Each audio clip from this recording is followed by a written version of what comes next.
Olá, boa tarde, turminha do 7º ano. Hoje é a nossa segunda videoaula de redação, certo? E hoje nós vamos só comentar as questões da interpretação de uma lenda, né? Uma lenda tupi. A gente viu na aula passada mito e lenda. Sabemos que os mitos são as narrativas criadas por sociedade primitiva, né? Para explicar a origem e o destino da humanidade, a vida, a morte, o sentimento e até o comportamento humano. Aí no mito a gente viu o espaço mítico, o tempo mítico e personagens míticas. Vimos também as lendas, são as narrativas transmitidas oralmente pelas pessoas com o objetivo de explicar esses acontecimentos misteriosos ou sobrenaturais. Então, foi passado para casa, né, para vocês responderem aí no material de vocês, a página 21, como a noite apareceu, certo? É uma lenda tupi, certo? E que a primeira questão diz assim: o que caracteriza esse texto como uma lenda, né? Isso aí a gente viu na aula passada, com relação às características de uma lenda. Então, como é que você caracteriza? A utilização, né, da narrativa fantástica para explicar os fenômenos naturais, no caso aí o surgimento da noite. Ele quer explicar o surgimento da noite, que é um fenômeno natural. E a criação também de vários animais, de acordo com a nossa narrativa aí, como a onça, que mais? O pato, o cujubim e etc. Certo? Mas aí, de acordo aí com a narrativa como apareceu à noite, não existia noite, né? Aí eu pergunto, no trecho abaixo, a quem se refere essas palavras destacadas de acordo com o texto? Eles soltaram a noite e vamos esperar amanhã. Quem era? Porque na noite tinha a serpente, tinha os 3 fâmulos, né? Que é chamado de servas. E quem diz assim, eles soltaram a noite, eles quem? De acordo com a lenda, né? De acordo com a lenda, eles estão se referindo a quem? A serpente ou aos 3 servos? Aos 3 servos, não é isso? Aí eu pergunto, a serpente, lá no texto, ela entregou o Tucumã aos 3 servos, né? E o que era esse Tucumã? Né? O que era esse Tucumã? Era uma fruta de uma palmeira amazônica, né? Uma fruta de uma palmeira que ia salvar, ia transformar tudo, porque nesse tempo aqui, de acordo com o texto, não existia noite, só existia dia, certo? E por que o moço pediu que seus criados fossem buscar à noite? Por quê? Porque ele gostaria de dormir com a esposa dele, com a mulher dele, né? E ela só aceitaria dormir com ele se ele criasse à noite, porque ela achava que teria que dormir só à noite com ele, não durante o dia. E como só havia dia, ele mandou buscá-la, né? Aí eu pergunto, que conselho que vocês viram aqui no texto foi dado aos 3 servos, aos 3 índios que foram buscar à noite? Qual foi o conselho? Né? Deu a noite para ele, mas que não era para abrir, né? Senão todas as coisas iriam se perder. Não é isso?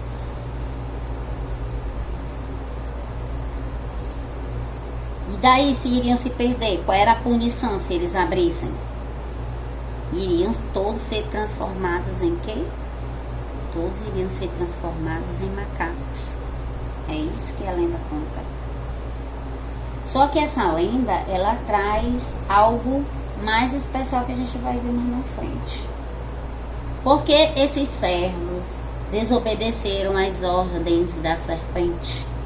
Por que desobedeceram às ordens da serpente? Alguém conseguiu responder essa questão? Porque lá, quando ele mandou buscar, ele levou uma semente. Essa semente fazia um barulho. Esse barulho era o barulho de quê? essa semente era o coco que a gente conhece hoje. Então faz um barulho lá dentro. Eles ficaram curiosos, certo?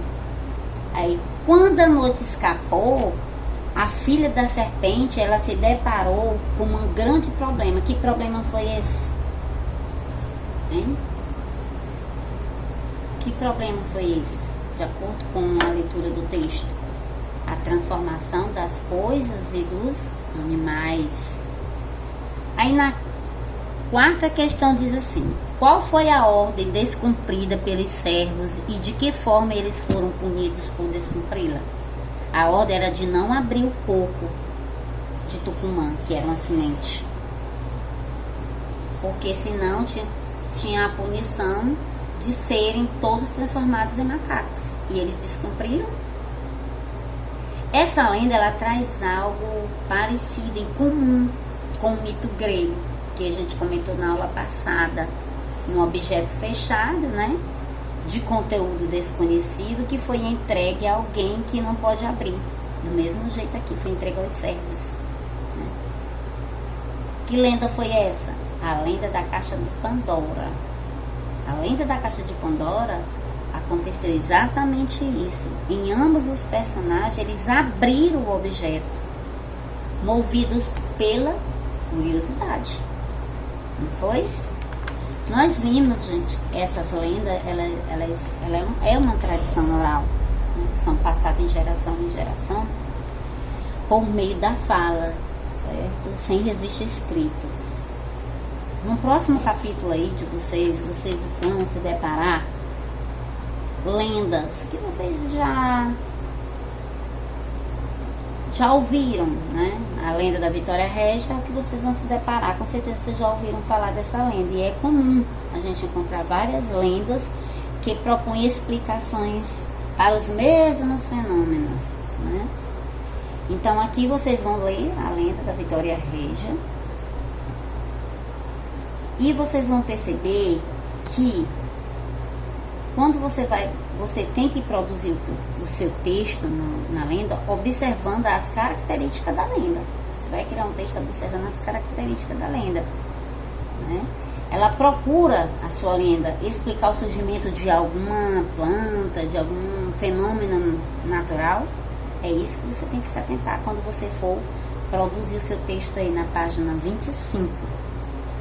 E a sequência do seu texto, ela tem que estar clara. Além disso, tem que estar clara. Qual é o lugar? Tem que produzir um lugar mítico quando você vai produzir sua lenda. Esse conflito que você vai... Que conflito é esse que passará sua protagonista? Você tem que se planejar, né? Antes de escrever e observar atentamente esses aspectos. Você vai ter que indicar a passagem do tempo, as expressões, né, que indicam a passagem do tempo. Por exemplo, pouco anos depois, dias depois, muitos anos se passaram. Isso aí indica a passagem do tempo. Então, é muito importante você se atentar para esses aspectos quando você for construir seu texto. Algum deus vai participar da sua lenda? Aqui, como é que acontece a lenda da Vitória Régia? Quando é que essa narrativa vai atingir o clímax? Como se dará esse desfecho? Então, você tem que se atentar para esses aspectos. Então, a sua narrativa, ela tem que apresentar fatos, né, com ideias expostas com clareza. E o espaço mítico também tem que se atentar. O espaço mítico tem que ser bem caracterizado. E logicamente que o texto, todo texto tem um título, e esse título tem que estar coerente com a narração. Então, observando todos esses aspectos, você vai produzir, né? Baseado em antes, você vai fazer a leitura. E o objetivo dessa produção é exatamente avaliar o seu texto, certo? E tá aí a correção da nossa atividade do capítulo 2. Na próxima a gente vai falar sobre crônica, certo? E vamos passar algumas atividades. E qualquer dúvida é só me chamar no PV e até a próxima.